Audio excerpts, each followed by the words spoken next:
Blessings of the Triple Gem, Teruan Saranai.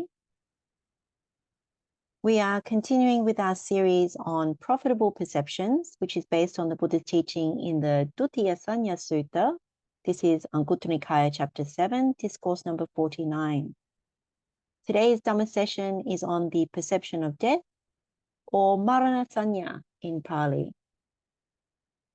Let's begin by paying homage to the Triple Gem. We can bow our heads and Anjali. Homage to the Buddha, homage to the Dhamma, and homage to the Noble Sangha. As we highlighted in our introductory session, we will examine each of the profitable perceptions to clarify the Buddha's instructions and their meaning, and also to understand what they overcome and how to develop each one referencing other teachings of the Buddha where needed. And in a final session, we'll consolidate the 7 perceptions as a single meditation. As the Buddha has said in the Dutiyasaññā Sutta, bhikkhus, these 7 perceptions, when developed and cultivated, are of great fruit and benefit, culminating in the deathless, having the deathless as their consummation. And as per the Rāgapeyyāla, these are the abbreviated texts at the end of chapter 7 of the Anguttara Nikāya, developing these 7 things helps us to gain direct knowledge of lust or greed, and much, much more. In today's session, we'll be focusing on the perception of death, which helps the mind to shrink away from the attachment to life. We know from contemplating the noble truth of suffering that birth is suffering, aging is suffering, sickness is suffering, and death is suffering. So part of understanding the first noble truth is making sure we understand why death is suffering. And this is so we know why the Buddha has encouraged us to develop and cultivate the perception of death. And the other parts of the noble truth of suffering are sorrow, lamentation, pain, sadness, and despair are suffering. Union with what is displeasing is suffering. Separation from what is pleasing is suffering. Not getting what one wants is suffering. And in brief, the 5 aggregates subject to clinging are suffering. What will become clear is that when we do not develop the perception of death, we become very intoxicated with life, very identified with it, and as a consequence, we are shocked whenever we come into contact with death. And we also suffer immensely, whether it's death of a person, pet, and even death in the sense of material objects and life events, as well as our ideas, views, and so on. All conditions are inherently fragile and deathbound. By not developing and cultivating the perception of death, the truth remains hidden. We can't see the unlastingness, and we keep arousing greed, hatred, and delusion. When this is the case, there is no end to suffering. The Buddha has stated there is one thing that, when developed and cultivated, leads exclusively to disenchantment, to dispassion, to cessation, to peace, to direct knowledge, to enlightenment, to nibbana. What is that one thing? Mindfulness of death. And this appears in Paṭhamavagga of Anguttara Nikāya. And again, the Buddha says, if for just the time of a finger snap, a bhikkhu develops the perception of death, he is called a bhikkhu who is not devoid of jhana, so mental absorption or concentration, who acts upon the teaching of the teacher, who responds to his advice, and who does not eat the country's alms food in vain. How much more then those who cultivate it? And this is from Aparaaccharāsaṅghātavagga, also in Anguttara Nikāya chapter 1. And one more, the Buddha says, bhikkhus, those ascetics or Brahmins who do not understand aging and death, its origin, its cessation, and the way leading to its cessation, these I do not consider to be ascetics among ascetics or Brahmins among Brahmins. And these venerable ones do not, by realizing it for themselves with direct knowledge, in this very life enter and dwell in the goal of asceticism or the goal of Brahmanhood. And this is from Jarāmaraṇa Sutta, in that Samyutta Nikāya chapter 12, discourse number 71. The very wise words from the Buddha that we can take encouragement from. Let's now deep dive into what the Buddha has said about the perception of the perception of death in this Dutiyasaññā Sutta. It was said, the perception of death, because when developed and cultivated, is of great fruit and benefit, culminating in the deathless, having the deathless as its consummation. So here we know that deathless is reference to Nibbana, enlightenment. For what reason was this said? When a bhikkhu often dwells with a mind accustomed to the perception of death, his mind shrinks away from attachment to life, turns back from it, rolls away from it, and is not drawn toward it. Either equanimity or revulsion becomes settled in him, just as a cock's feather or a strip of sinew thrown into a fire shrinks away from it, turns back from it, rolls away from it, and is not drawn toward it. So it is in regard to attachment to life when a bhikkhu often dwells with a mind accustomed to the perception of death. If you remember, we have looked at this relationship between life and death when we contemplated the Vatthūpama Sutta. So this is Majjhima Nikaya Discourse number 7. And particularly when we looked at the mental stain of vanity or intoxication. So in Pali, this is mada. We know there are 3 kinds of vanity or intoxication. So regarding youth, yobana mada, good health, arogya mada, and life, jivita mada.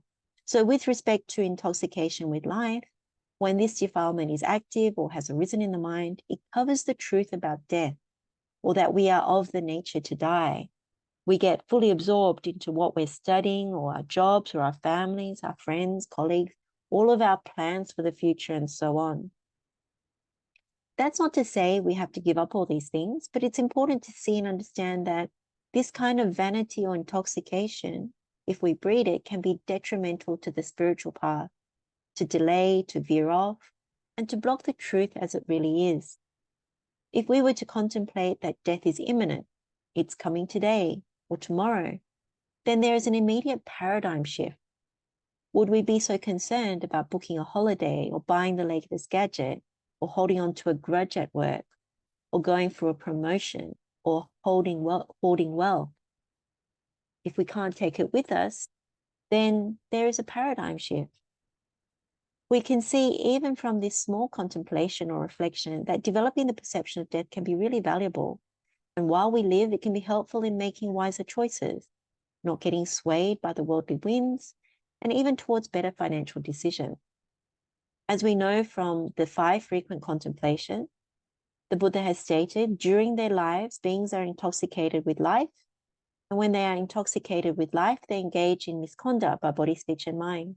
But when one often reflects upon this subject, the intoxication with life is either completely abandoned or diminished. And so the Buddha encourages us to wisely reflect. I'm not the only one who is subject to death, not exempt from death. All beings that come and go, that pass away and undergo rebirth are subject to death. None are exempt from death. As we often reflect on this subject, the path is generated. We pursue this path, develop it, and cultivate it.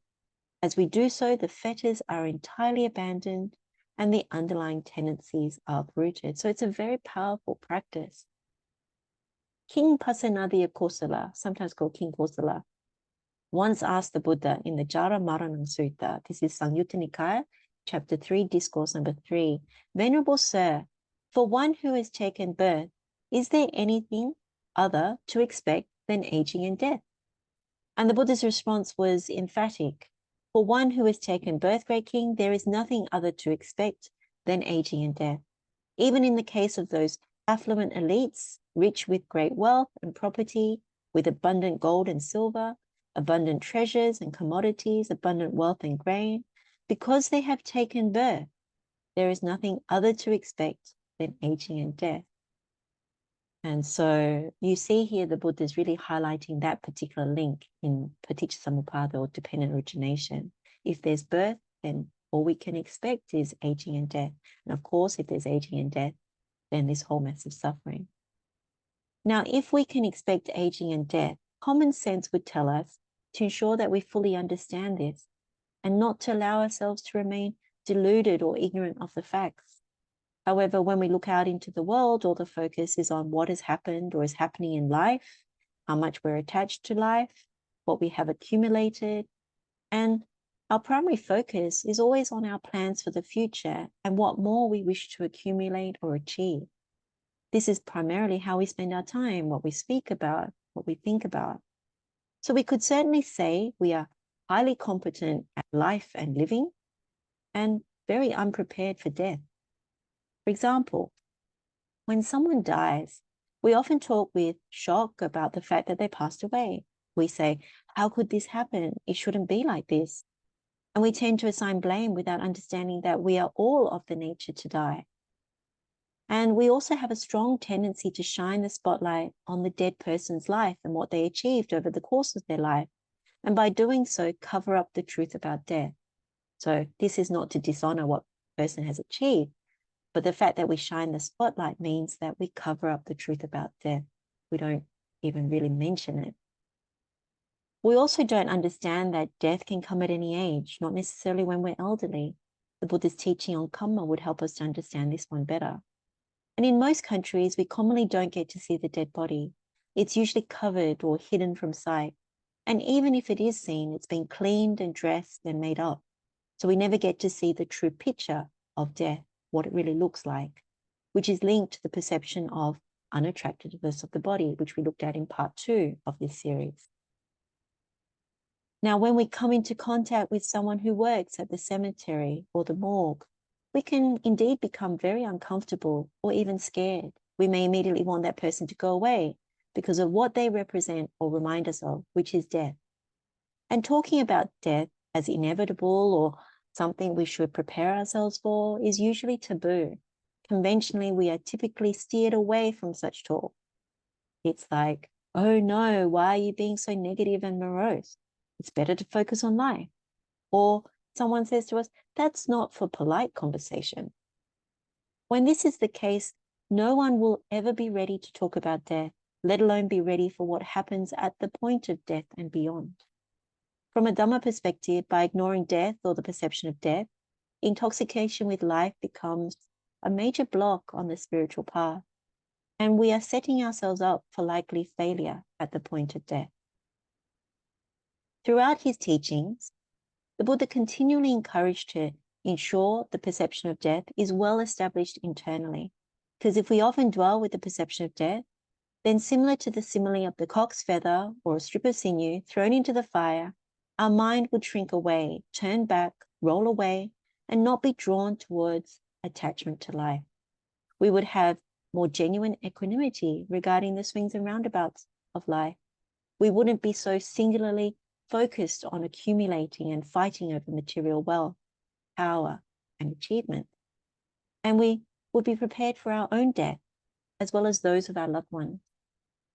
If we never develop the perception of death, then our mind is constantly imbued with attachment to life and continuously constructing based on that, and we cover up our true predicament.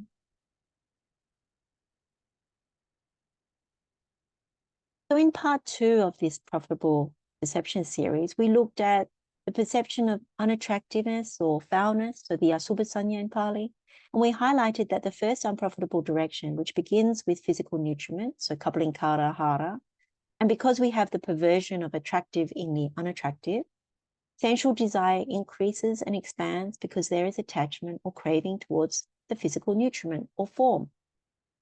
This leads to going the wrong way due to desire, chanda agati gamanam in Pali, which is associated with the greed path. So the left-hand side, first unprofitable direction, is associated with the greed path. And then we know the first doorway to nibbana, or first profitable directions on the right-hand side, that is the painful practice with slow realization. I meant to say slow there, not quick.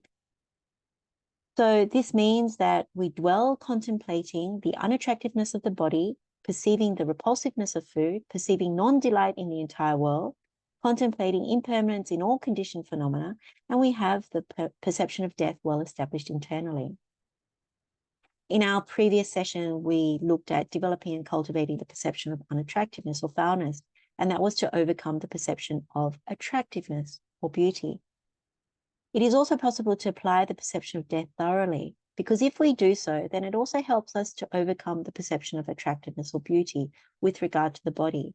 When the body dies or passes away, the impurities and nature of the 32 body parts can be fully seen as it really is. And what is also prominent is the impermanent nature or unlastiness of the body, as well as that it is suffering. All these things help us to overcome the escalation of sensual desire that is part of greed path. If we then contemplate the arising and passing away phenomena, this helps us to understand our collective predicament. As we've highlighted before, this is the big picture perspective, and how if we misapprehend and continue to crave or have attachment, then we keep activating dependent origination.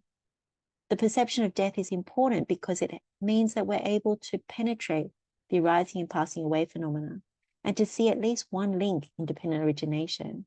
If there is birth, then there is aging and death. If there's aging and death, another link is that it leads to this whole mess of suffering. So if we are reborn, then we are subject to aging and death and the whole mess of suffering. If we see this clearly in our meditation, then we don't take delight, don't welcome, and don't remain holding, meaning delight ceases. So nabi nandati, nabi vadati, najosaya titati. And if there is no delight, then clinging ceases, then we don't come to exist, then birth ceases, aging and death ceases, and suffering ceases. So if we are successful in this part of the meditation, we reach the heavenly abode. So 4 jhanas, so this first abiding. And then we make the effort to protect the mind from unskilled thoughts.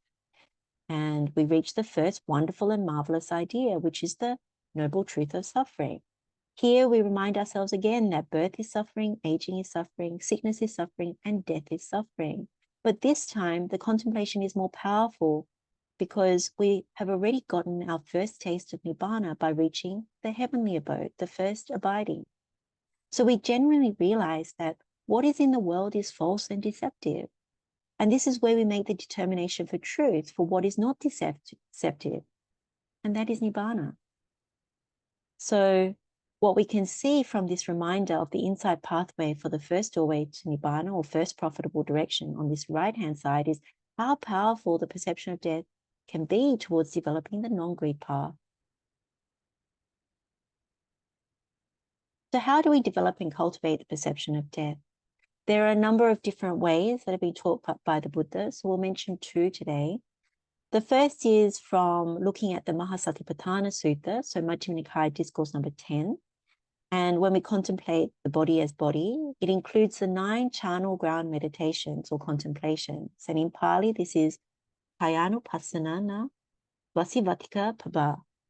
So the Buddha has said, again, bhikkhus, as though he were to see a corpse thrown aside in a charnel ground, 1, 2, or 3 days dead, bloated, livid, and oozing matter. A bhikkhu compares this same body with it thus. This body too is of the same nature. It will be like that. It is not exempt from that fate. In this way, he abides contemplating the body as body, internally, externally, and both internally and externally. And he abides independent and not clinging to anything in the world. That too is how a bhikkhu abides contemplating the body as body.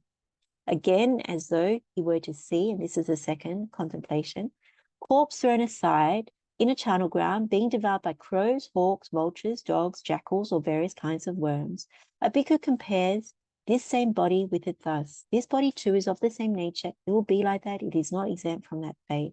And then it explains the same thing. And then the third one is, as though he were to see a corpse thrown aside in a charnel ground, a skeleton with flesh and blood held together with sinews. And then the fourth is a fleshless skeleton smeared with blood held together with sinews. The fifth is a skeleton without flesh and blood held together with sinews. And the sixth is disconnected bones scattered in all directions. So for example, here a hand bone, there a foot bone, here a shin bone, there a thigh bone, here a hip bone, there a back bone, here a rib bone, there a breastbone, here an arm bone, there a shoulder bone, here a neck bone, there a jawbone, here a tooth, there is a skull.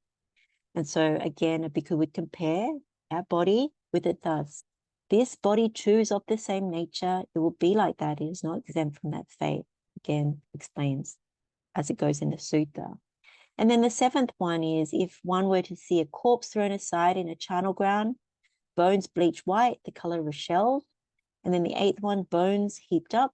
The ninth and final one is bones more than a year old, rotted and crumbled to dust. And again, it says, a bhikkhu compares the same body with it thus. This body too is of the same nature. It will be like that. It is not exempt from that fate. So the background to this slide gives an impression of these 9 stages of a decaying corpse. But if you want to get a more realistic picture, and I do recommend and encourage, there are images on the internet that will show what a gradual decomposition of the dead body is really like. In the meditation, we would contemplate each one to ensure we have the correct image in our mind. If we have seen an image even once, or even the real thing, it's very helpful because it's similar to taking medicine for seeing the true nature of the body, that it is foul, that it is unlasting, that it is subject to change, that it is bound to death. So just to confirm the 9 charnel ground contemplations again, just in summary. So the first is a corpse that is swollen, blue, or livid and festering. It can be 1, 2, 3 days old. And then the second is a corpse that is being eaten by crows, hawks, vultures, dogs, jackals, or by different kinds of worms. The third is a corpse that is reduced to a skeleton together with some flesh and blood held in by the sinews. The fourth is a corpse that is reduced by a blood besmeared skeleton without flesh but held in by the sinews. The fifth is a corpse that is reduced to a skeleton held in by the sinews but without flesh and not besmeared by blood. The sixth is a corpse that is reduced to bones gone loose, scattered in all directions. The seventh is a corpse that is reduced to bones, white in color like shells.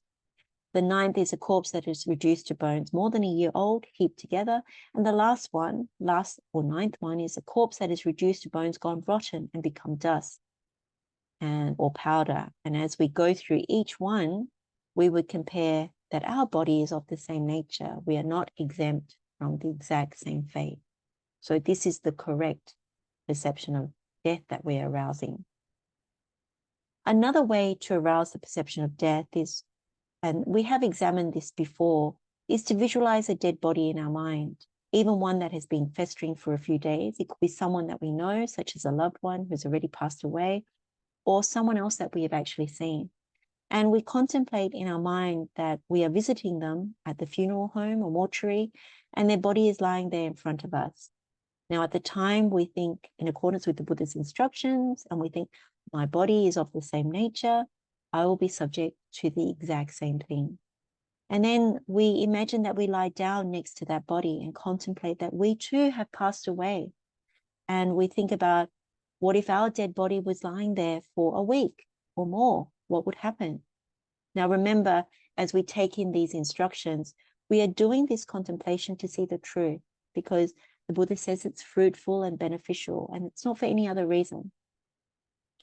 So linking to our previous session on the profitable perception of unattractiveness, or Subhasaññā, we looked at the Ganda Sutta, so Anguttara Nikaya, chapter 9, discourse number 15. So the Buddha talked correctly about contemplating the 9 holes in the body like a boil.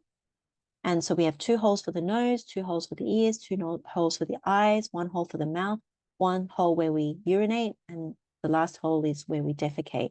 So here, when we're developing the perception of death, and we imagine that we're lying there for more than a week, we can ask what is happening from those 9 holes when we pass away.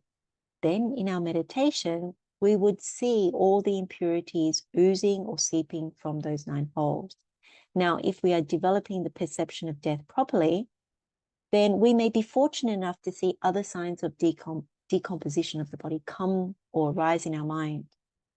And this, for example, may be our body being eaten by worms, or maybe it's discoloration or bloating.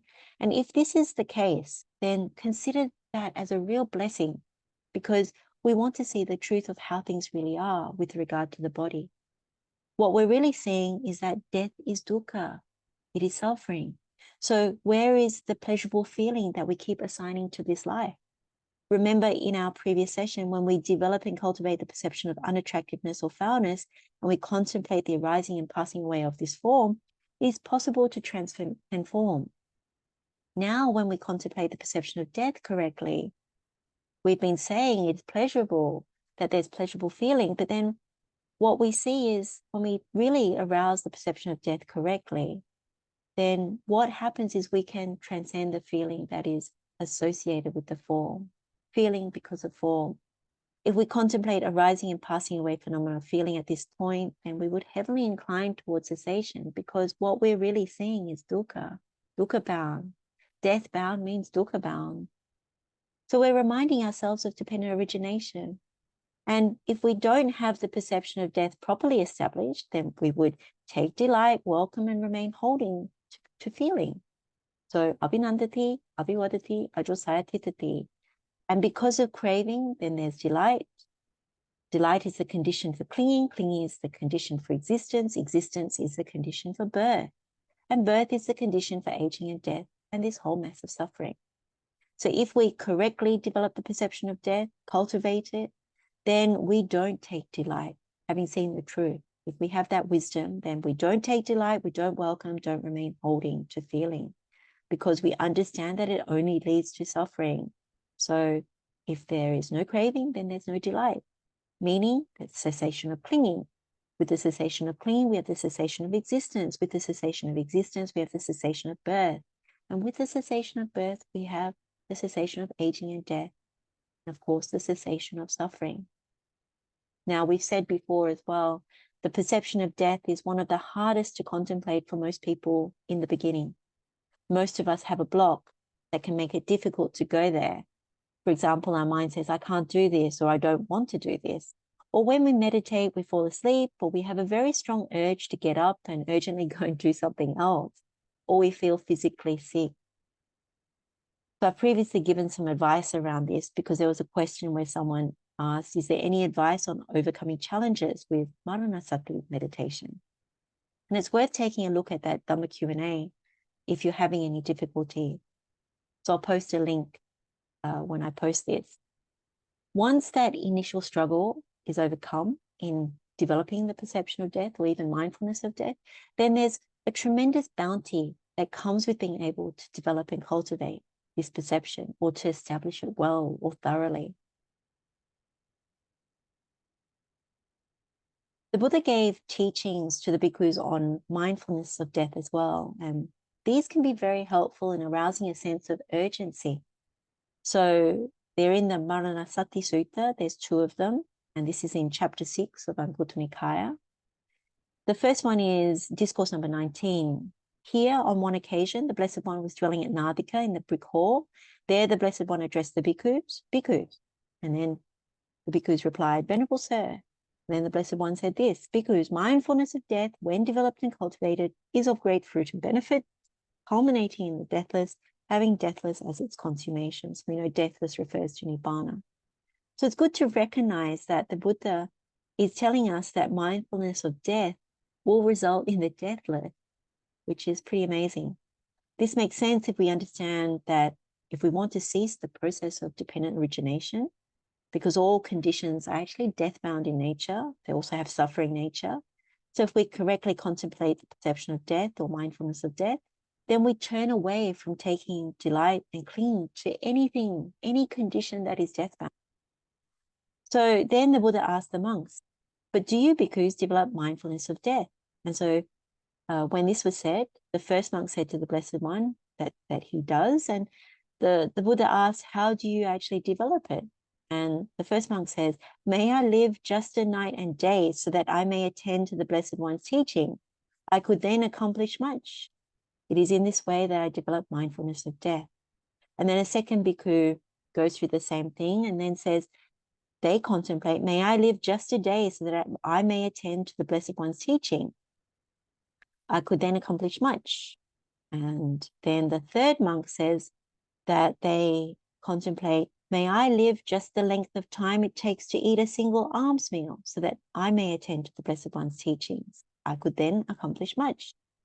And then another bhikkhu says to the Buddha, he thinks or contemplates, may I live just the length of time it takes to chew and swallow 4 or 5 mouthfuls of food so that I may attend to the Blessed One's teaching. I could then accomplish much. And then another bhikkhu says to the Buddha that he thinks or reflects, may I live just the length of time it takes to chew and swallow 1 single mouthful of food so that I may attend to the Blessed One's teaching. I could then accomplish much. And then still another bhikkhu says to the Blessed One that they think or reflect, may I live just the length of time it takes to breathe out after breathing in, or to breathe in after breathing out, so that I may attend to the Blessed One's teaching. I could then accomplish much.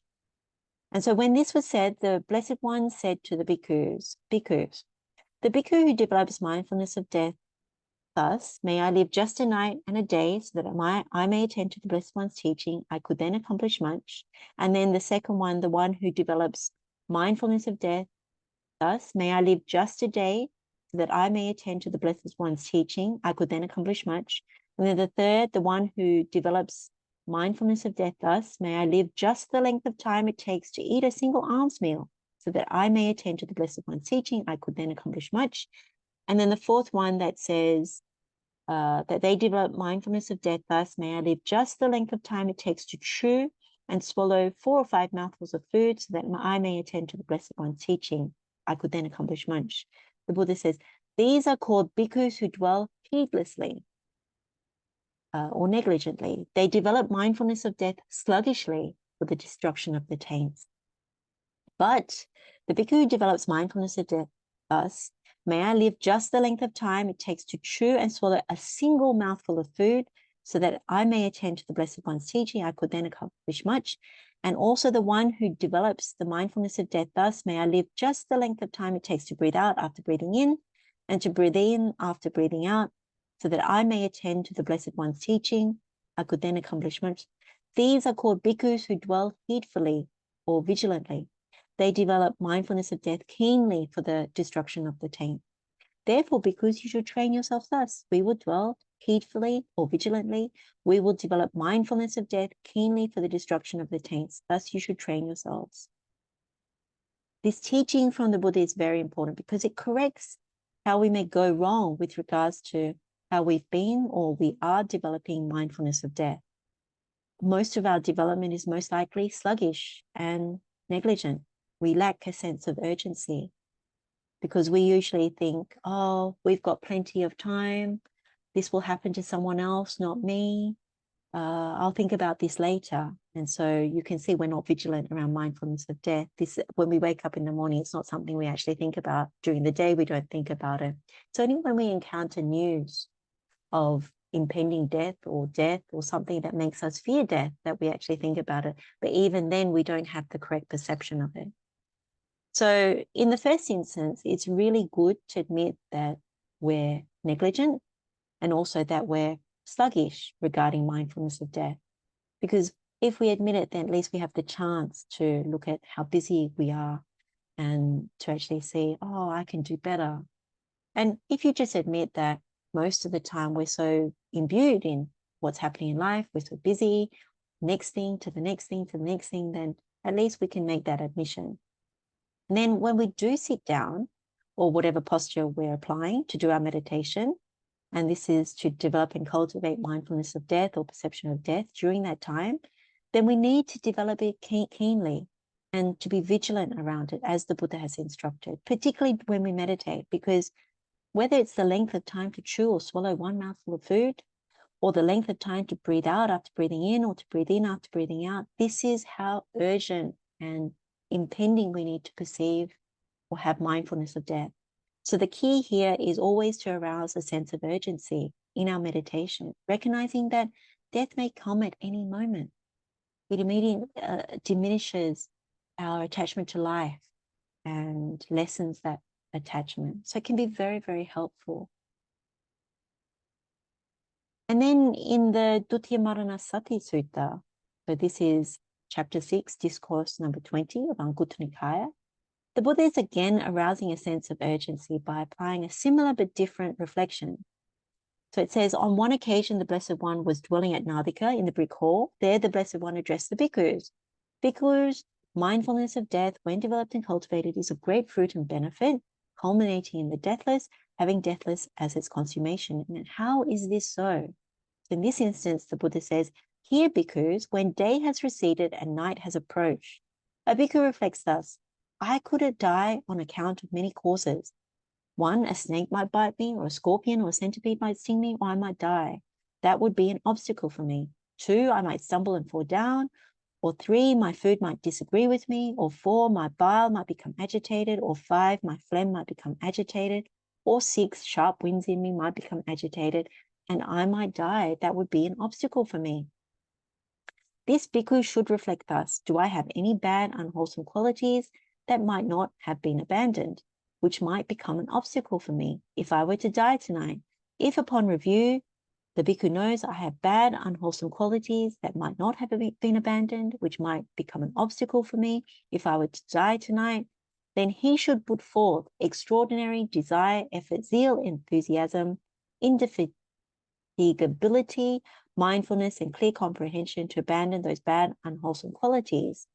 Just as one whose clothes or head had caught fire would put forth extraordinary desire, effort, zeal, etc., to extinguish the fire, his clothes, his head, the fire on his clothes or head, so that bhikkhu should put forth extraordinary desire and so on to abandon those bad, unwholesome qualities.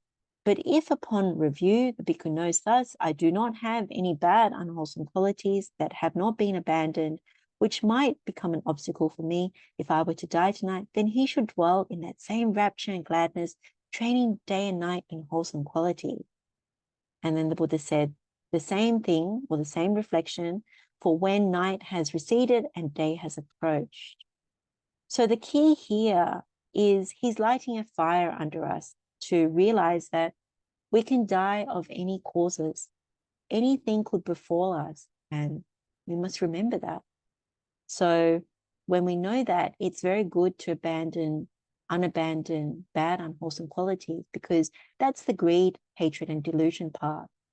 And if we are able to abandon them, and if we know that we have abandoned them and we don't have these bad qualities, then we are able to train night and day in good ones. And that means we're on the non-greed, non-hatred, non-delusion path.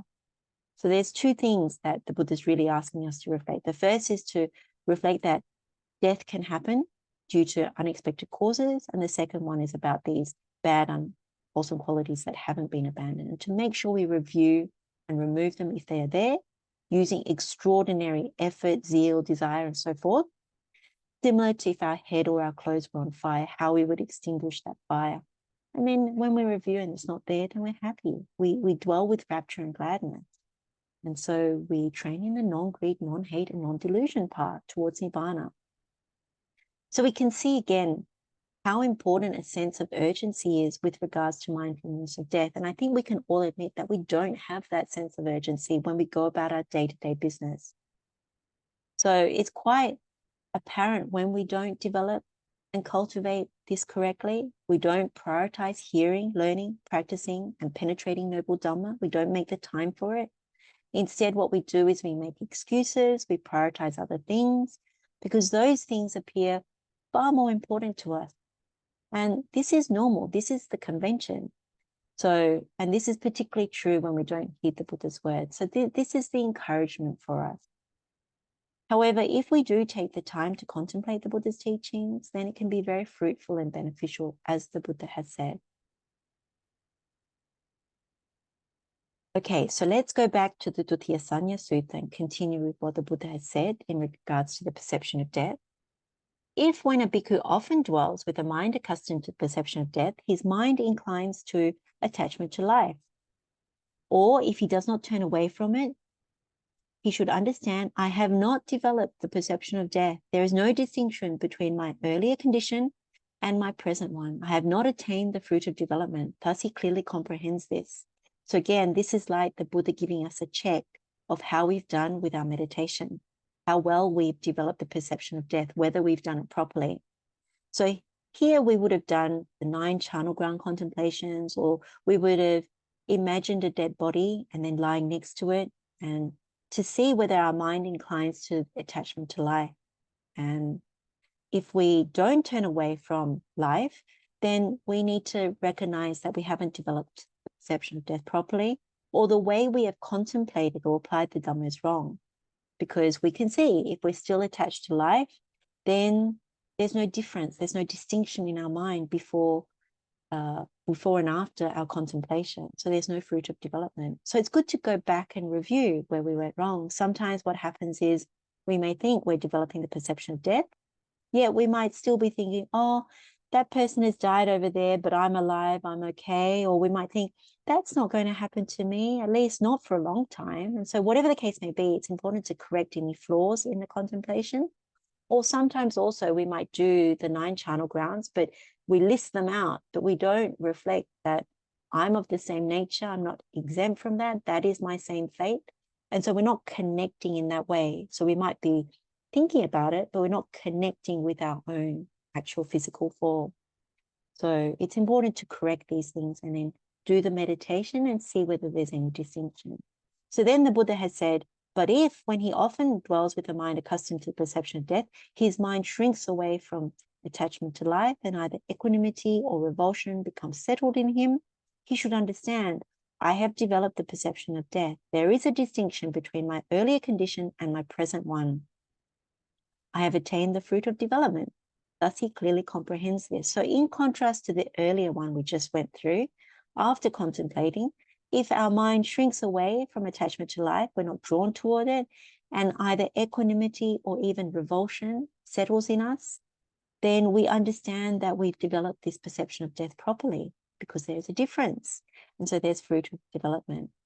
Now, if we're able to develop and cultivate this perception of death thoroughly without veering away from it, and we remain very mindful and vigilant, we know that we have wisdom or insight because we've seen the arising and passing away as well, then what becomes evident is that our mind can get really expanded and very, very vast. So this is a very apparent contrast in our meditation between before and after.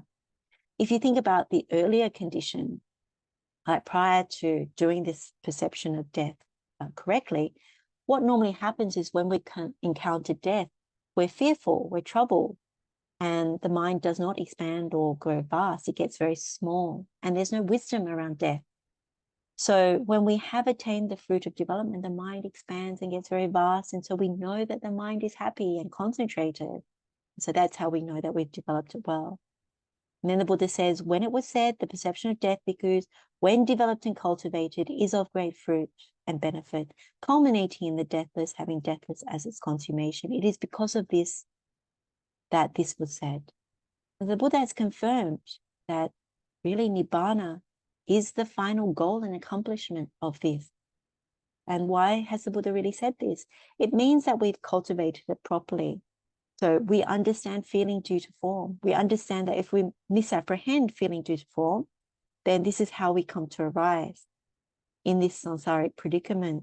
If there is any craving conditioned by feeling, it can only result in birth, therefore aging and death, and this whole mess of suffering. But if we have developed the perception of death thoroughly, then we understand that death is suffering. And whatever feeling arises, then we don't believe, we don't trust in that feeling. We don't want to have any craving that is conditioned by feeling, any attachment to this life as a result of that. And so we would shrink away from it, turn back from it, roll away from it, not be drawn to life in that way. And with the breaking up of the body after death, we would be able to uplift the mind to the perception of death. So we don't incline towards constructing another one of these births. Instead, we incline towards cessation, nirodha, because we want the deathless, nibbana. So in the meditation, if we are fortunate enough to attain any liberation, so in Pali vimutti, then we will have transcended feeling due to form. But as encouragement, there are a number of Dhammapada verses and their associated stories where the Buddha's words resonate in terms of the importance of understanding death. One is Pesakara Ditta Vatu, and this is Dhammapada verse number 174, and it's related to the story of the Weaver Girl. We've actually looked at this verse before in a previous session, and we've also referenced it when we've looked at the 5 frequent contemplations on how we are subject to death and are not exempt from death. So if you're familiar with the Weaver Girl story, you may remember she first encountered the Buddha at the age of 16 years. And in the commentary, it was said she understood what the Buddha taught when he said, as one armed with a stick or a spear is prepared to face an enemy, so also one who is ever mindful of death will face death mindfully. He would then leave this world for a good destination. And then some 3 years later, she would have been 19 when the Buddha gave another teaching and asked her 4 questions. And in that particular case, she understood, because they were directed towards her, that we are all subject to death, though we don't know when we will die. And so she was able to realize the fruit of stream entry after he gave the teaching. And it was soon after receiving that teaching, she met with a tragic accident and passed away. And the Buddha then uttered this Dhammapada verse, blind are the people of this world, only a few in this world see clearly, just as only a few birds escape the net, so also only a few get to the world of the Devas. So the net that the Buddha is talking about here is Mara's net, that when we are blind to the truth, we don't see clearly about the world, about the predicament, then we don't escape this net, and we're bound for rebirth, more than likely to unhappy destinations. But in the case of the Weaver Girl, our takeaway is, despite her short life, she was one of the few in the world who saw clearly to be mindful of death and having understood the Buddha's words. So it's very inspiring. And another Dhammapada verse is in relation to the story of Paṭācārā. So this is Paṭācārā Vatthū, Dhammapada verse number 288 to 89. And it also links with verse number 113 as well. And this is about Paṭācārā, who eventually ordained as a bhikkhuni and was considered by the Buddha the foremost nun in being an expert in the monastic discipline. And we have looked at these verses before in another earlier session when we were looking at who are our role models, and we looked at Venerable Paṭācārā Theri as one of our role models. So again, if you're familiar with her story, you may recall Paṭācārā, this was before she became a bhikkhuni, she tragically lost her husband and her 2 sons during a storm. And soon after, she discovered her parents and 3 brothers had also passed away due to the storm. And she was driven mad with grief and eventually found her way to the Buddha. The Buddha then gave her a teaching on how we've been transmigrating in this samsara with no discoverable beginning. And the tears that we have shed on account of death of our loved ones is more than the water contained in the 4 great oceans. And the Buddha encouraged that one shouldn't dwell on those who have passed away, but purify ourselves and strive towards Nibbana, the deathless. And then he uttered the verse to Paṭācārā saying, or the verses to Paṭācārā saying, there are no sons for protection, or father, or even kin. There is no protection in relatives, or one seized by death. Knowing this, governed by virtue, the wise should quickly clear the path leading to Nibbana. And so at the end of this teaching, Paṭācārā attained the fruit of stream entry, and she ordained as a bhikkhuni shortly after, and eventually after contemplating the arising and passing away of the 5 aggregates, similar to what we do in the Samadhi Bhavana meditation, Sutta meditation, she realized Nibbana. So we can see from this story about Paṭācārā Theri that the Buddha's words, that there's no escape from death. We can't find safety or protection from any of our relatives, and they are also not protected from death. And if we truly understand this by developing and cultivating the perception of death in accordance with the Buddha's instructions, then we will realize the fruit of development similar to either the Weaver Girl, who was only 19 years old, and also Paṭācārā Theri. So these are 2 examples of many in the Pali Canon for us to use as inspiration and encouragement towards developing and cultivating the perception of death, and to thoroughly establish mindfulness of death. Similar to the perception of unattractiveness or foulness, like Asubha Saññā, which we went through in part 2, we need to be brave. We need to be skilled in how we contemplate the perception of death.